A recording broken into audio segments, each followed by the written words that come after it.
Testicular కానీ లేకపోతే prostate cancer ఉన్న వాళ్ళలో మెయిన్‌గా ఏ బాడీ పార్ట్స్ ఎఫెక్ట్ అయ్యే అవకాశం ఉన్నాయి? Other than this testicles and prostates. వేరే పార్ట్స్‌కి స్ప్రెడ్ అయింది అని అంటే మెటాస్టాటిక్ క్యాన్సర్ అంటామండి. ఎక్కువ మనం మెటాస్టాసిస్ ఈ క్యాన్సర్స్ ఉన్న వాళ్ళలో చూసేది first is bone, lungs, liver, brain.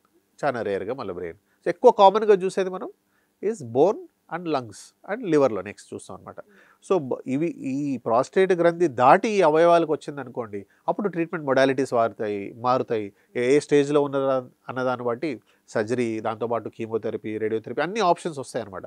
అది ప్రతి ఒక్కరికి ఇట్స్ టైలర్ మేడ్ ఆప్షన్ అంటాం. ఆ పర్టికులర్ ఏజ్ గ్రూప్ ఎంత, వాళ్ళకున్న ఇబ్బందులు ఏంది, వాళ్ళకున్న స్టేజ్ ఆఫ్ క్యాన్సర్ ఏంది, ఇవన్నీ చూసి డిసైడ్ ఎటువంటి ట్రీట్మెంట్ బెస్ట్ అనేది దాని తగ్గట్టు డిసైడ్ చేస్తాం. సో ఇది కంప్లీట్‌గా క్యూర్ చేసే పద్ధతులు ఏమైనా ఉన్నాయా? అదే అండి. ఎర్లీగా డయాగ్నోస్ అయిన వాళ్ళల్లో ఈ రోబోటిక్ సర్జరీ చేసి ప్రాస్టేట్ గ్లాండ్ మొత్తం తీసేసినప్పుడు చాలా వరకు ఇట్ ఈస్ నియర్ క్యూర్ అంటాం. 100% క్యూర్ అని ఎప్పుడు చెప్పమండి క్యాన్సర్స్లో. But it is a curative intent అంటాం. అంటే రోబోటిక్ సర్జరీ చేసే ఒక ఇంటెంట్ అంటే మన దాంట్లో ఉన్న ఆలోచన ఏంది, ఈ క్యాన్సర్ని క్యూర్ చేయడానికే చేస్తాం అనమాట. Yes we can cure it when especially we do it in early stages. ఎంత త్వరగా చేస్తే అంత మంచిది.